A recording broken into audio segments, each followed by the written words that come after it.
हाँ तो बच्चों नमस्कार। कक्षा 9 के बच्चे जो गणित पढ़ रहे हैं और हम निरंतर वीडियो देखते जा रहे हैं। हमारा अध्याय 3 प्रारंभ हो चुका है, निर्देशांक ज्यामिति। इससे पहले मैंने एक वीडियो इसका आपको दिया था और आपने बहुत अच्छी तरह से उसके सवाल हल किए हैं। ये निर्देशांक ज्यामिति का दूसरा वीडियो, इसी में अध्याय हम 4 भी शुरू कर देंगे अभी। लेकिन अध्याय 3 का कुछ शेष रह गया था, कुछ चर्चा और कर लेते हैं निर्देशांक ज्यामिति पर। फिर आज हम इसी वीडियो में अध्याय 4 भी शुरू कर देंगे, दो चर राशि के रैखिक समीकरण। ये ग्राफ पेपर है, ये चूंकि हमारे पास ग्राफ पेपर नहीं है इसलिए इसको हम ड्रा करते हैं, और आप इसको ग्राफ पेपर जो आता है उस पर ही बनाएं तो बहुत ज़्यादा अच्छा रहेगा।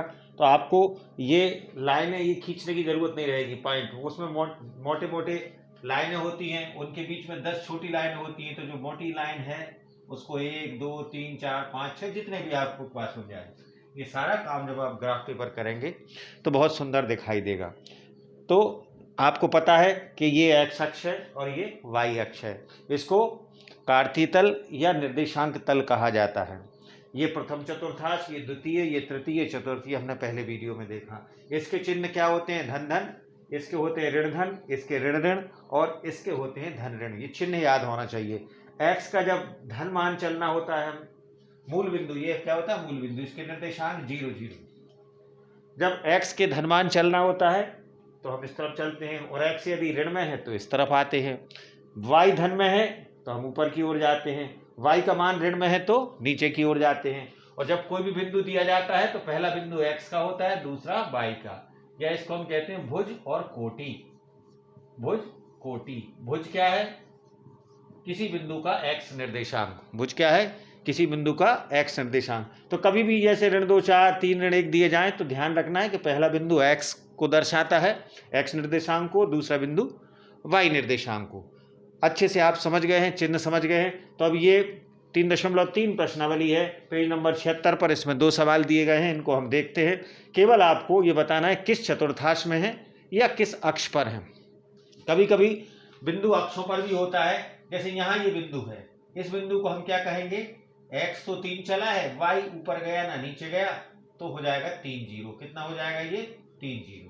तो ये बिंदु 3 0 एक्स अक्ष पर कहलाएगा।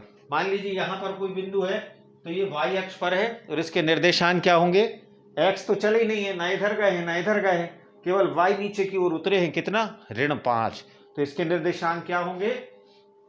0 ऋण 5। तो ये भी ध्यान रखना है कि कभी कभी बिंदु जो है अक्षों पर भी हमारे होते हैं, उनको भी हमें ध्यान रखना है। इसको भी मैं मिटा देता हूं, इसको बहुत अच्छे से याद रखना। अच्छा, इस पाठ के बाद जो सारांश है वो सबको नोट करना है कॉपी में, और एक एक बिंदु को याद करना है। 3.3 का सारांश सबसे अंत में दिया है। चलिए अपन इसको शुरुआत करते हैं।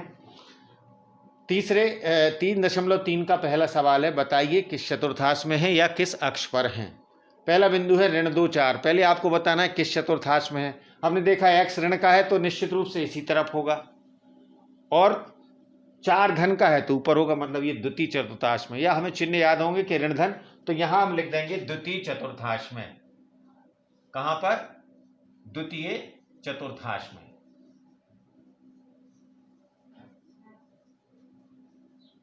ठीक है।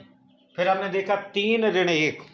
3 एक्स 3 धन के चलना है, मतलब ना तो वो दूसरे में आएगा ना चौथे में, या तो वो पहले में होगा या चौथे में, दूसरे तीसरे में नहीं होगा। 3 और ऋण 1 क्या है? अब हमने देखा कि हम दो इसी तरफ हैं, वाई अक्ष के इस तरफ हैं। अब ऋण 1 ऊपर तो हम जाएंगे नहीं भाई, कहाँ जाएंगे? नीचे जाएंगे। इसका मतलब क्या हुआ? 3 ऋण 1 कहाँ होगा? चौथे चतुर्थांश में। कहाँ होगा ये? चौथे चतुर्थांश में।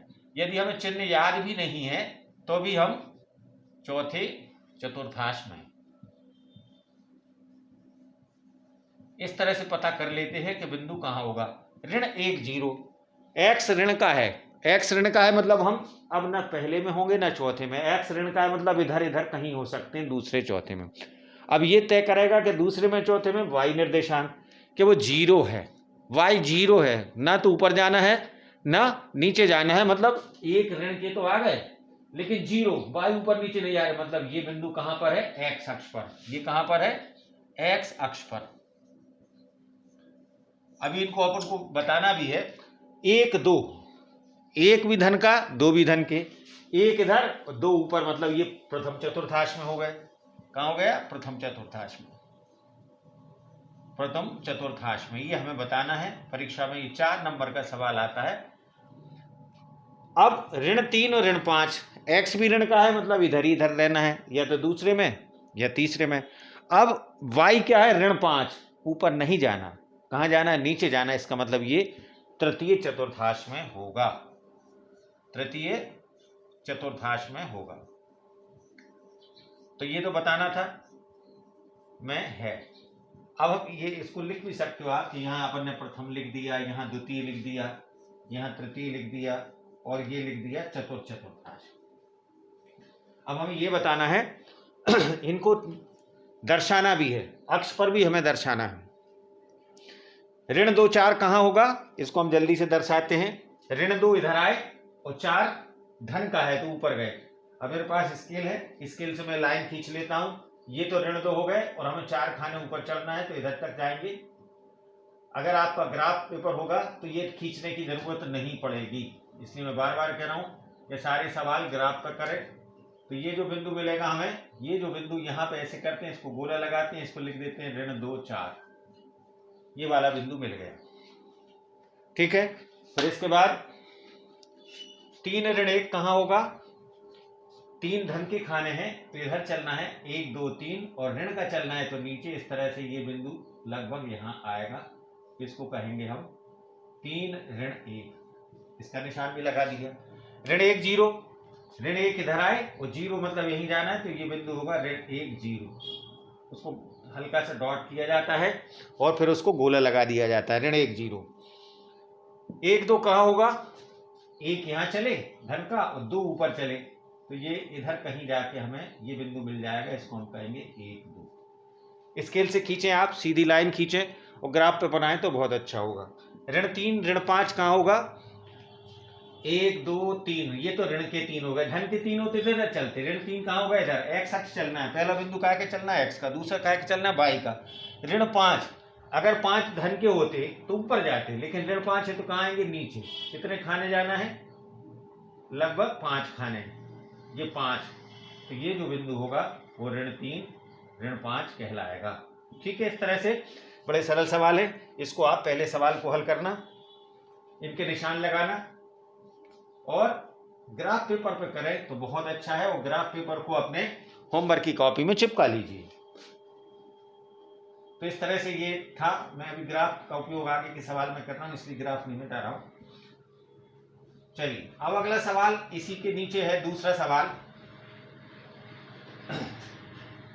वो हम कैसे करेंगे? ये है एक्स वाई टेबल बनी हुई है और इसको आपको हल करना है। ये बिंदु जो है वो कहलाएगा, ये जो वाला बिंदु है वो ऋण 2 8 कहलाएगा। क्या कहलाएगा? ऋण 2 8। ये बिंदु x y, x का ऋण 1 y का 7 है तो ये बिंदु कौन सा कहलाएगा? ऋण 1 7।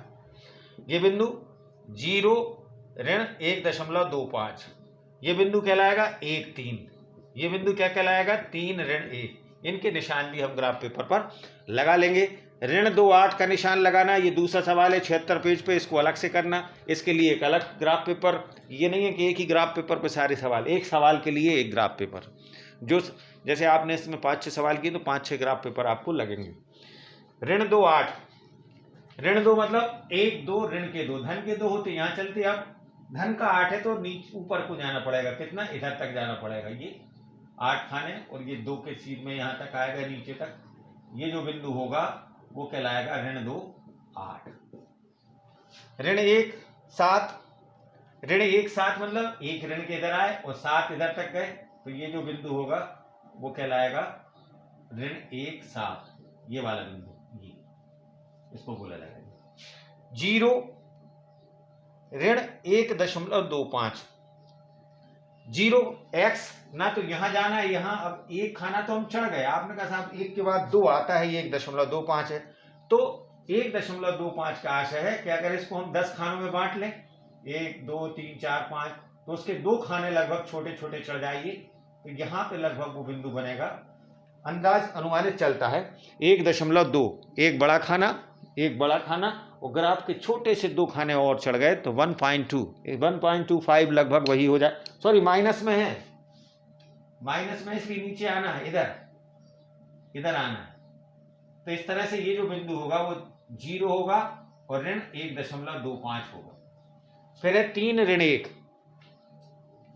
x के 3 खाने चले और ऋण 1 मतलब नीचे आना है, इधर ऐसा जाएगा और ये बिंदु इधर आएगा। ये 3 हो गया x धन का और ऋण 1। इस तरह से इस सवाल को भी आपको हल करना है।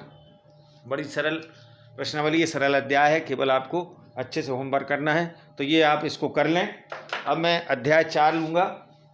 अध्याय 4 दो चर राशि के रैखिक समीकरण, इसको मैं मिटाता हूँ। अध्याय 4 में भी हमें ग्राफ की जरूरत पड़ेगी और ग्राफ अभी मैं मिटा रहा हूँ, फिर से इसको बना लूँगा ग्राफ। तो इसी वीडियो में अध्याय 4 आपको शुरू करना है और अच्छे से इसको करना है। ग्राफ की जरूरत तो पड़ेगी लेकिन वो इसके अगले वीडियो में पड़ेगी, उसमें भी ग्राफ बना हुआ है। अब मैं अध्याय 4 ले रहा हूं। अध्याय 4,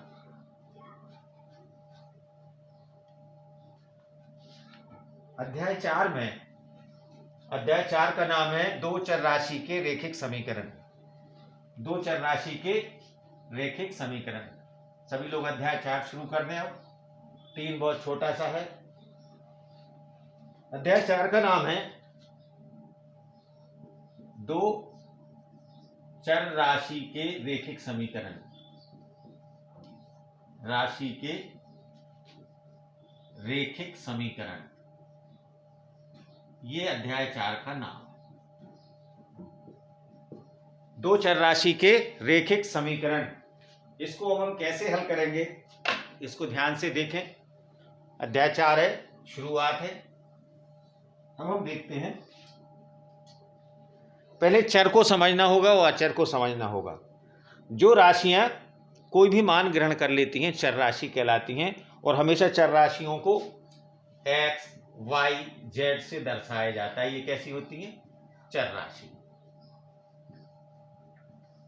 और अचर राशि कौन सी होती है? जिनका मान निर्धारित है, निश्चित है, तो वह चर राशि कहलाती है। जैसे अंक है कोई भी, चाहे वो धन पूर्णांक हो, ऋण पूर्णांक हो या वास्तविक संख्याएं 1, 2, 3 आदि, ये अचर राशियां कहलाती हैं। अब हमने देखा, अभी हम 6ठी, 7वीं, 8वीं में भी कभी कभी थोड़ा बहुत हमने पढ़ा है इस बारे में कि x धन 5 बराबर 6, ये एक समीकरण है। क्या है ये? एक समीकरण। ये एक चर राशि का समीकरण है, इसमें केवल एक चर है।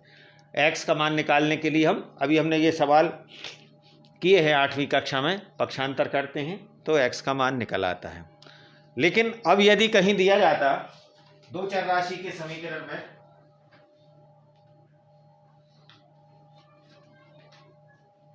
इसको हल करने के लिए हम क्या करते थे? इसका पक्षांतर करते थे, उधर जाके ये ऋण का होता था तो आ जाता था x बराबर 6 में से 5 गए 1। ये एक चर राशि के समीकरण होते थे।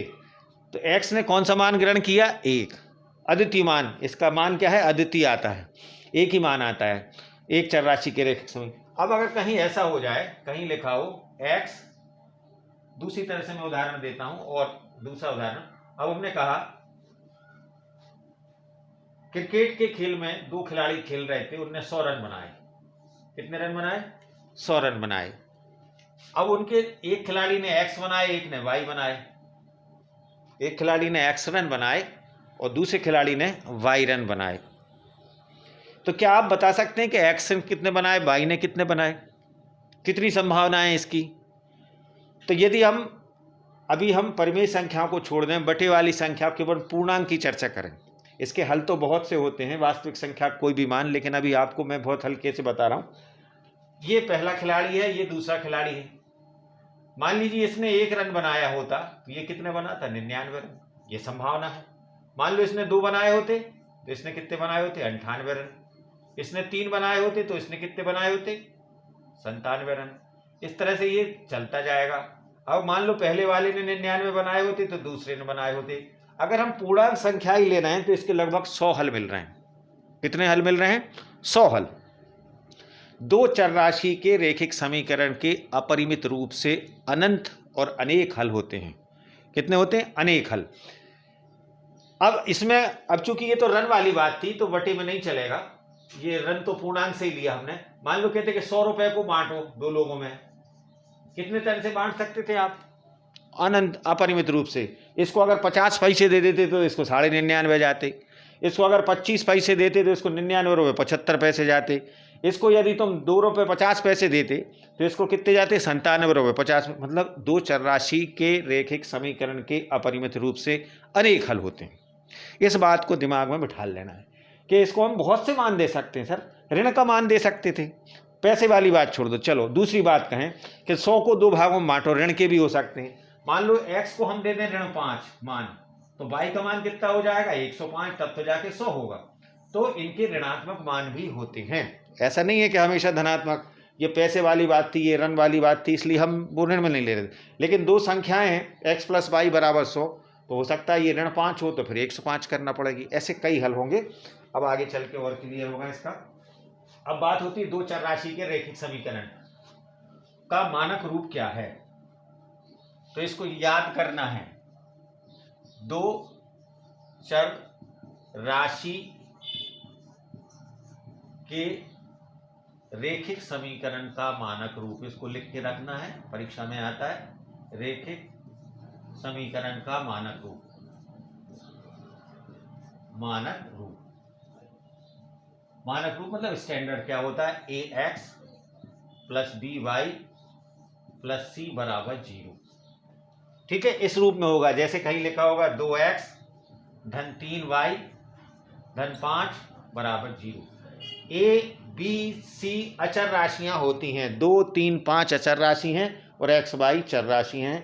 ये दो चर राशि के रैखिक समीकरण का मानक रूप होता है, इसको याद कर लेना आप। दो चर राशि के रैखिक समीकरण का मानक रूप। उदाहरण के लिए हमने आपको ये बताया, अनेकों उदाहरण लिखे जाएंगे हम। अब इसको हमें ध्यान रखना है कि ax + by + c ये रैखिक समीकरण क्यों है, ये भी समझ ले। क्योंकि x की घात 1 है, y की घात 1 है। जब चर की घात 1 होती है तो वो रैखिक समीकरण कहलाता है। अगर घात 2 हो जाता तो 2 घात का होता, 3 घात का होता, लेकिन ये रैखिक है। तो अब हम इसके कुछ सवाल हल करते हैं, सवाल की ओर बढ़ते हैं।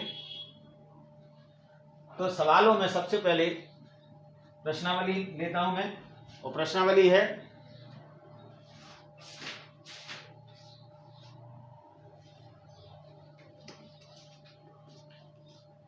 4.1। प्रश्नावली 4.1। यहां से मैं शुरुआत करता हूं, इसका दूसरा सवाल पहले लेता हूं।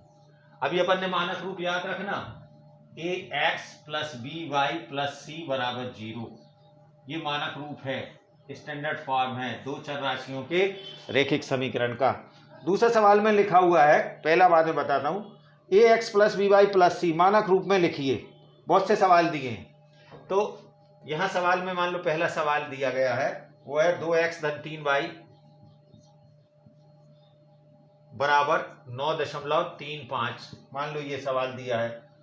दूसरा सवाल दिया हुआ है x ऋण y बटे 5, x ऋण y बटे 5 ऋण 10 = 0। तीसरा सवाल दिया गया है ऋण 2x धन y ऋण 2x धन 3y = 6। चौथा सवाल दिया गया है x = 3y। पांचवा सवाल दिया गया है 2x = ऋण 5y। इस तरह से और भी सवाल दिए हैं, और लिख लेता हूं एक आध। छठवां सवाल है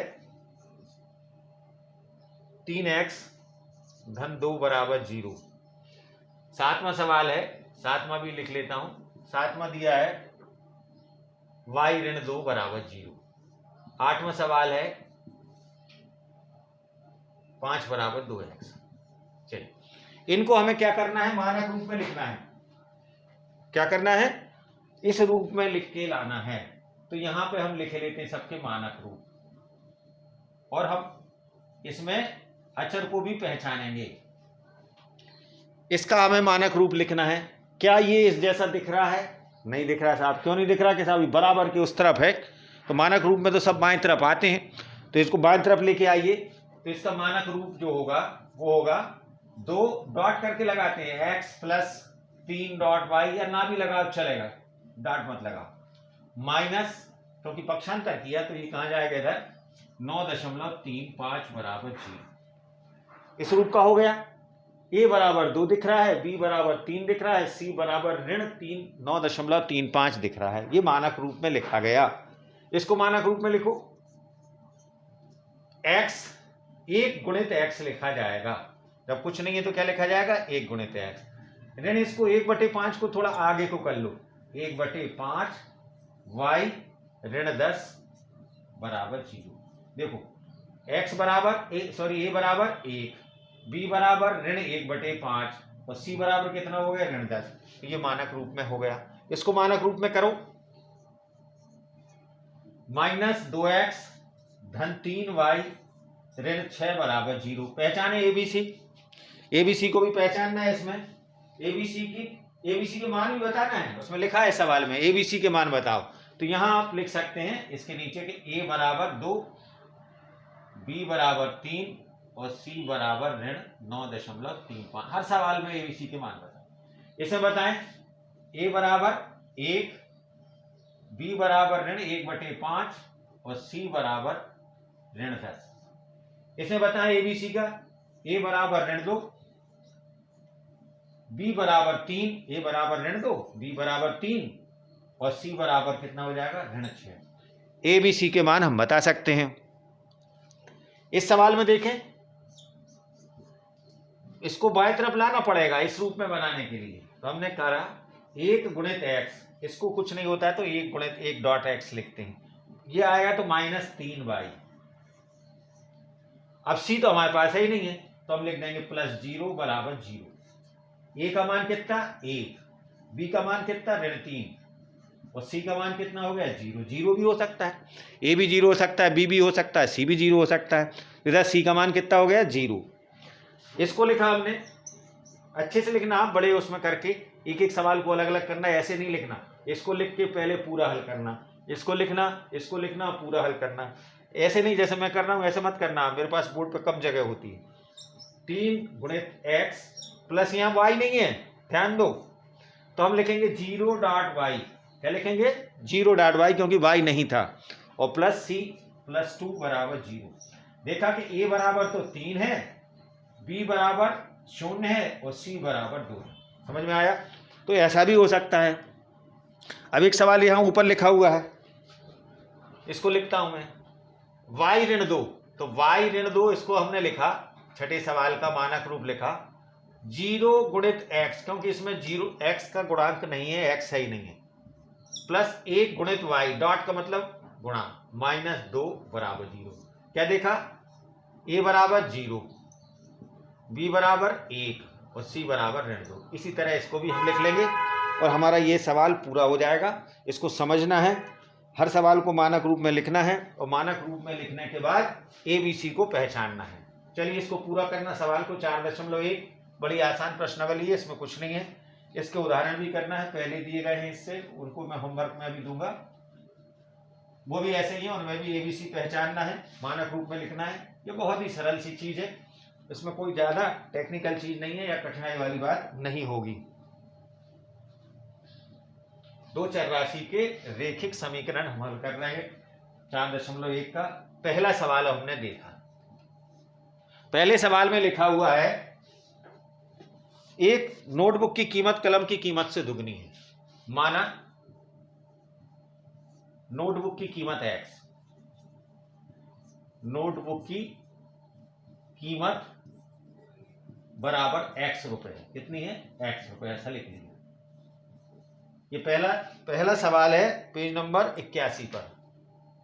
पहला सवाल पेज नंबर 81, प्रश्नावली वही अपनी 4.1 है। नोटबुक की कीमत कलम की कीमत से, तथा कलम की कीमत हमने मान ली y, कलम की कीमत बराबर y रुपए,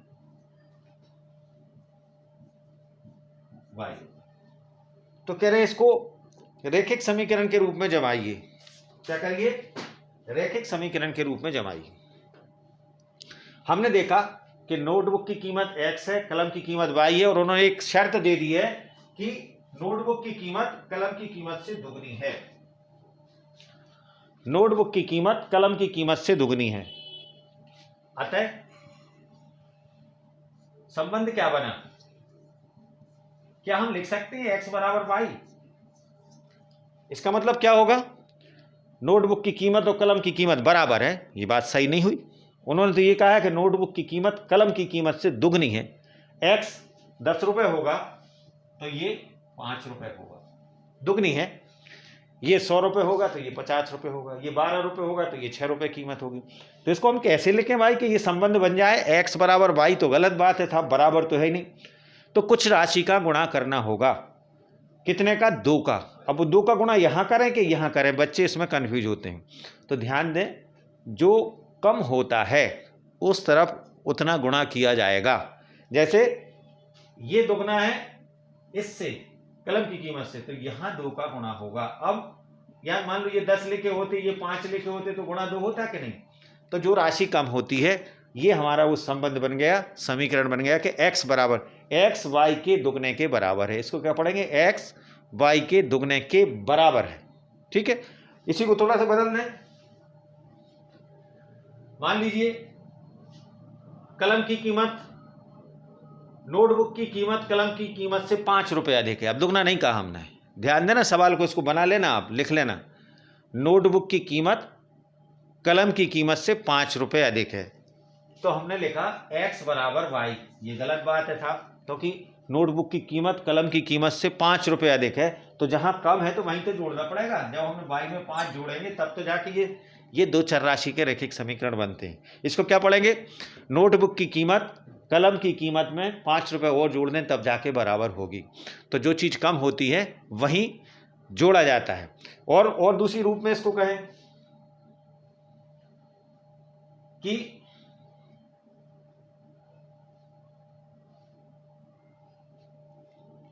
कलम की कीमत नोटबुक की कीमत से 3 रुपये कम है। नोटबुक की कीमत, सॉरी, कलम की कीमत नोटबुक की कीमत से कितनी कम है? 3 रुपये कम है। तो x बराबर y तो हमने लिखा। क्या कह रहे हैं कि नोटबुक, ये सवाल बना लेना, आप कॉपी में लिख लेना। नोटबुक की कीमत या कलम की कीमत नोटबुक की कीमत से 3 रुपये कम है।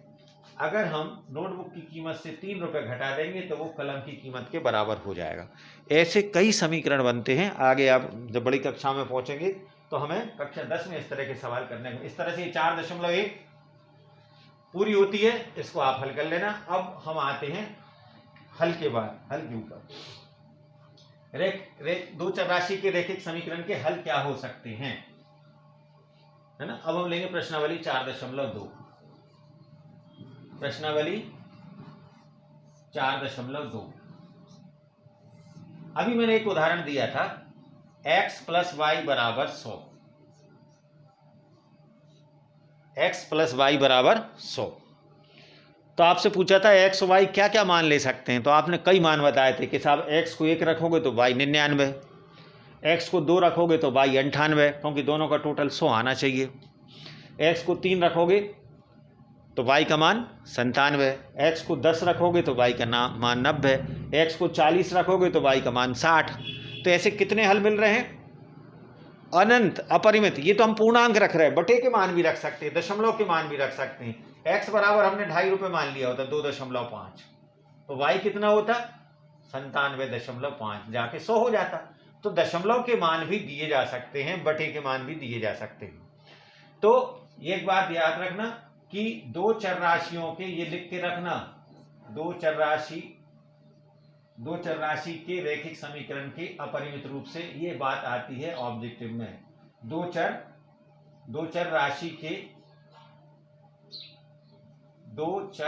राशि के रैखिक समीकरण, ये वाक्य लिख के रखना, रैखिक समीकरण के अपरिमित रूप से अनंत हल होते हैं, अनेक हल होते हैं। अपरिमित रूप से अनेक हल होते हैं, अनेक हल होते हैं, बहुत सारे हल होते हैं। चलो हमने लिखा है x धन y बराबर 7, हमने एक टेबल बना ली, कुछ मान हम x के देते जाएंगे, कुछ मान हम y के देते जाएंगे। ये आगे तक काम आएगी अभी टेबल आपको, x y। x को यदि 1 रख दें तो y को हमें 6 रखना पड़ेगा कि नहीं, तब जाके वो दोनों का टोटल 7 होगा। हमने x को 2 रख दिया तो y कितना हो जाएगा 5, क्योंकि 5 2 7। x को 0 रख देते तो y कितना हो जाता 7। x को हमने ऋण 1 रखा, ध्यान देना कितना रखा, ऋण 1। ऋण 1 को यहाँ क्या रखना पड़ेगा अपन को, अब 8, तो 8 में से ऋण 1 जाएगा तो 7 बचेंगे। मतलब इन दोनों का मान मिला के दाएं तरफ बराबर होना चाहिए। तो x का मान ऋण 1 रखेंगे तो कितना हो जाएगा 8। अगर हमने x को 7 रख दिया होता तो y को हमें 0 रखना पड़ता। कितना रखना पड़ता, 0 रखना पड़ता। यदि हम x को रख देते 10, अब y को क्या रखोगे आप बताएं। अगर हम x 10 रख रहे हैं तो y को ऋण 3 रखना पड़ेगा। कितना रखना पड़ेगा, ऋण 3। तो ऐसे क्या है, अनेक हल होते हैं। बटे में भी रख सकते थे। x का मान हमने रख दिया 3.5, कितना रख दिया 3, तो y का मान कितना होगा 3.5 और 3.5 मिलके 7 होंगे, 3.5 इसका भी होगा। अगर हमने रख देते y का मान 4.5, x का मान 4.5 तो y का मान होता 2.5। ऐसे दशमलव के मान भी होते हैं। तो दो चर राशि के रैखिक समीकरण के अपरिमित रूप से अनेकों हल होते हैं। अब और चलो बड़ा रख लो, और हम आपसे कहें बड़ा, x का मान 100 रख देते आप, कितना रख दिया 100। ये चीज बुनियादी चीजें से समझ जाओ, पूरी प्रश्नावली समझ में आई। x का मान यदि 100 है तो y का कितना होगा कि रिजल्ट 7 बन जाए, बताएं। अगर x का मान 100 रख रहे हो, ऐसे भी निकाला जाता है, आगे चल के निकालेंगे। x का मान हमने 100 रख दिया तो हमें y का मान निकालना है। दाएं तरफ लिखा है 7, तो y बराबर हो जाएगा 7 ऋण 100, इसलिए y बराबर हो जाएगा ऋण 93। कितना रखना पड़ेगा, ऋण 93। समझ में आ रहा है कि इस तरह से x को कोई मान दे सकते हैं, y को कोई मान दे सकते हैं। अपरिमित रूप से अनेक हल होते हैं। मान लो x को तुम कहते कि साहब हम x को तो 50 रख रहे हैं, रख दीजिए 50। जब 50 रखोगे तो y का मान निकालना है, तो y बराबर जो होगा 7 ऋण 50 हो जाएगा, बराबर आएगा -43। कितना आएगा, x को कोई भी धनमान कोई भी ऋणमान संख्या रेखा पर 0 के इस तरफ और 0 के इस तरफ, इनके बीच में बटे वाली संख्या, परिमेय वाली संख्या, अर्थात कोई भी वास्तविक मान दिया जा सकता है।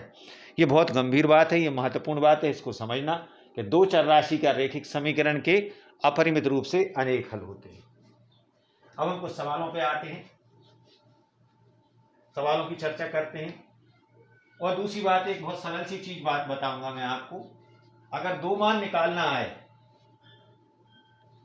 क्या करना हो, दो मान, तो हमें क्या करना चाहिए, एक बार x0 रख देना चाहिए, एक बार y0 रख देना चाहिए।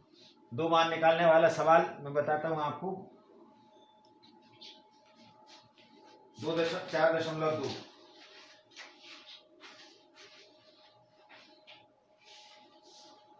उदाहरण दिया है, उसको बहुत ध्यान से देखना। उदाहरण 4, एग्जाम्पल 4, पेज नंबर 82। पहला सवाल लिखा हुआ है 4x + 3y = 12। दूसरा सवाल लिखा हुआ है, इसको फिर कॉपी में नोट करना, 2x + 5y = 0। तीसरा सवाल लिखा हुआ है 3y + 4 = 0। दो हल ज्ञात करना है। क्या करना है, दो हल ज्ञात करना है। पहले एक से ही समझ लें आप, इसको हमें जो करना है,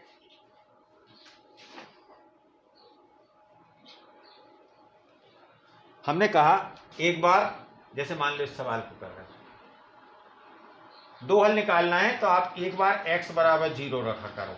क्या रखा करो, x बराबर 0 रखने पर y का क्या मान आ रहा है। जब हमने x बराबर 0 रखा तो 4 गुणा 0 प्लस 3y बराबर 12। ये तो 0 में चला गया तो हमारे पास बचा 3y बराबर 12, या y बराबर आ जाएगा 12/3, या y बराबर आ जाएगा 4। तो x बराबर 0 रखने पर y का मान 4। तो पहला हल क्या होगा, पहला हल हमारे पास होगा 0 4, x बराबर 0 y, पहला बिंदु x का, दूसरा बिंदु चलेगा वही। पहला हल निकल आया। दो हल निकालने हैं इस उदाहरण में। अब एक बार क्या करो, फिर y को 0 रख दो। y बराबर 0 रखने पर, y बराबर 0 रखेंगे अब इधर पे अपन, तो हो जाएगा 4x प्लस 3 इंटू 0 बराबर 12, 4x बराबर 12, या x बराबर 12/4, या बराबर आ जाएगा 3। बिंदु कौन सा निकला, x का मान 3, y का मान 0। दो हल निकला है, ये पहला हल था, ये दूसरा। x बराबर अगर आप 0 रख रहे हो तो y का मान होगा 4, और y बराबर 0 रख रहे हो तो x का मान होगा 3। इस तरह से ये हल निकाले जाएंगे। थोड़ा सा ये कठिन हो जाएगा यहाँ पर आपको समझना। इसमें अपन को निकालना है फर्स्ट, x बराबर 0 रखा, x बराबर 0 रखने पर रखें x बराबर 0 तो क्या हो जाएगा, 2 गुणा 0 प्लस 5y बराबर 0। ये तो 0 हो गया, 5y बराबर 0। अब y बराबर ये 0/5, उधर 5 नीचे जाएगा, इसलिए y बराबर 0। तो इसका पहला हल क्या होगा, x बराबर 0 तो y का मान भी 0। पहला हल ये हो जाएगा, पहला हल। इसको हम ऐसे भी लिख सकते हैं, x बराबर 0 और y बराबर 0। इसको इस रूप में भी लिखा जा सकता है। यहाँ क्या लिखा जा सकता था, यहाँ लिखा जा सकता था जैसे जी आपका 3 0 आया था, x बराबर 3 y बराबर 0। ये 0 4 आया था, इसको लिख सकते थे x बराबर 0 और y बराबर 4। ये हल है इसका, एक हल, और ये दूसरा हल था। इसका एक हल आया क्या, x बराबर 0 y बराबर। अब हमने पहले क्या रखा था, x बराबर 0, अब हम क्या रखेंगे, y बराबर 0। y बराबर 0 कहाँ रखेंगे, इधर। तो 2x प्लस 5 गुणा 0 बराबर 0, इसलिए 2x बराबर 0, इसलिए x बराबर 0। तो दूसरा हल भी 0 0 ही आएगा। दूसरा हल भी क्या आएगा, 0 0। इसके दोनों हल क्या है, 0 0 आएंगे। समझ में आया। तो इस तरह से आप जब यहाँ 0 रखोगे तो y का मान भी 0 होगा, यहाँ 0 रखोगे तो x का मान भी 0 होगा। इस तरह के ये हल हैं, और आगे के इस तरह के सवाल आप इसको करना और हल निकालने की कोशिश करना। अब मैं कुछ और सवाल लेता हूं इसके।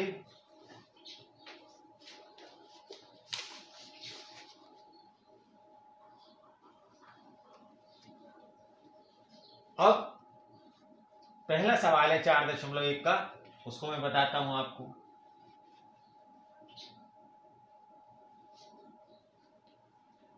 पहला सवाल जो है, पहला सवाल है, उन्होंने कहा है कि y बराबर प्रश्नावली 4.1 सॉरी 4.2, प्रश्नावली 4.2, y बराबर 3x धन 5 के ऑब्जेक्टिव है। कैसे हल होंगे, अद्वितीय हल होगा कि दो हल होंगे कि अपरिमित रूप से। तो तीसरा उत्तर सही है, उसको निशान लगाना। अपरिमित रूप से अनेक हल, अपरिमित रूप से अनेक हल, ये ऑब्जेक्टिव था, अनेक हल। चलिए, इस तरह से ये पहला हो गया। अब दूसरा सवाल मैं लेता हूं, वो है हल ज्ञात करने का, उसको जरा ध्यान से देखना। दूसरे का पहला सवाल बनेगा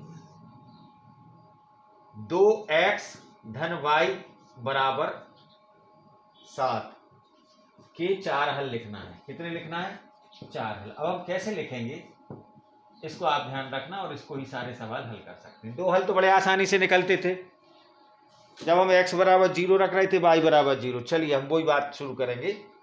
पहला हल, अब 4 लिखना है तो अपन को लिखा x बराबर 0 रखने पर। पहले क्या किया, ये बड़ा सवाल हो जाएगा, एक हल निकलेगा।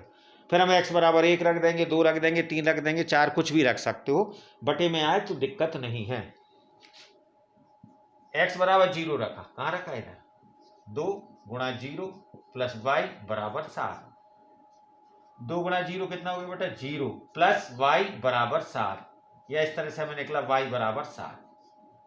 x बराबर 0 पर y बराबर 7, तो पहला हल क्या हो गया, पहला हल जो हमारा बना वो बना 0 7, या x बराबर 0 y बराबर 7, पहला हल निकल आया। कितने लिखना है 4। चलिए अब हमने यहां पे आ गए, हमने लिखा x बराबर 1 रखने पर, मन के मान रख सकते हो, x बराबर 1 2 5 10 15 20 जितने रखना हो रख लो, उसका हम y का मान निकाल लेंगे। x बराबर 1 रखा हमने, फिर हम x बराबर 2 रखेंगे, फिर x बराबर 3 रखेंगे, कोई भी मान निकल आएंगे। एक हल तो ये निकल आया।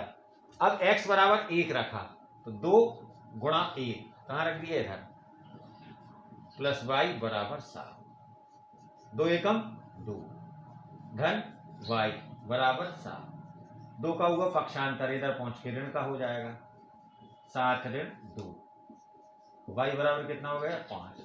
दूसरा हल क्या निकला कि x बराबर 1 पर y का मान 7 है, x बराबर 1 y बराबर 5, x बराबर 1, या इसको हम कैसे लिखते 1 5, यह है अपना दूसरा हल, दूसरा हल निकाला है। तीसरा हल निकालना है, तीसरा हल निकालना है तो हम x बराबर अब कितना रखेंगे 3, 2 रख दो, x बराबर 2 रखने पर, क्या रखने पर 2 रखने रखें इधर, तो 2 गुणा 2 धन y बराबर 7, 2 गुणा 2 मतलब 4 धन y बराबर 7, y बराबर 7 ऋण 4, y बराबर 3, x बराबर 2 पर y बराबर 3, x बराबर 2 पर y बराबर 3, तो तीसरा हल क्या निकला, तीसरा हल x बराबर 2 पर y बराबर 3, या इसको हम कैसे लिख सकते थे 2 3, उस तक ये दोनों बात समान होती हैं, इसी को कहते हैं x बराबर 2 y बराबर 3 हल निकल आए। किसी भी समीकरण के दो चर राशि के हम अनंत हल निकाल सकते हैं। हम तो अभी 0 1 2 3 2 रखा, 3 4 5 6 7 8 9 10 रख के y का मान निकाल दो तो हल हो जाते हैं। अब चौथा हल और आप निकाल लेना, चौथा हल जगह नहीं उधर, यही बता देता हूं चौथे हल के लिए। चौथा हल जो होगा हम क्या रख देंगे, x बराबर 3, x बराबर 3 रखने पर रखें इसमें तो 2 गुणे 3 धन y बराबर 7, तो 2 3 6 धन y बराबर 7, या y बराबर ये पक्षांतर हुआ 7 ऋण 6, y बराबर 1। इस तरह से क्या हुआ, x बराबर 3 पर y का मान आया 1, इसलिए हल क्या हो जाएगा, यही हल है, या इसको हम 3 1 लिख सकते हैं। तो ये 4 हल हमने इस सवाल के निकाल दिए। इंपॉर्टेंट सवाल है, ये सवाल आते हैं इस तरह के, कोई भी बने आए। इस सवाल को मैं बदल दूं कि x धन y बराबर 7 के 4 हल निकालो, तो भी आपको इसी तरह निकालना है। x बराबर 0 को x बराबर 2, x बराबर 3, x बराबर 4, x बराबर 5, x बराबर ऋण 1 भी रख सकते हैं, x बराबर ऋण 2 भी रख सकते हैं। संख्या रेखा का कोई भी मान हम दे सकते हैं, एक मान देते हैं x का और y का समीकरण से निकाल लेते हैं। तो इस तरह से ये सवाल है।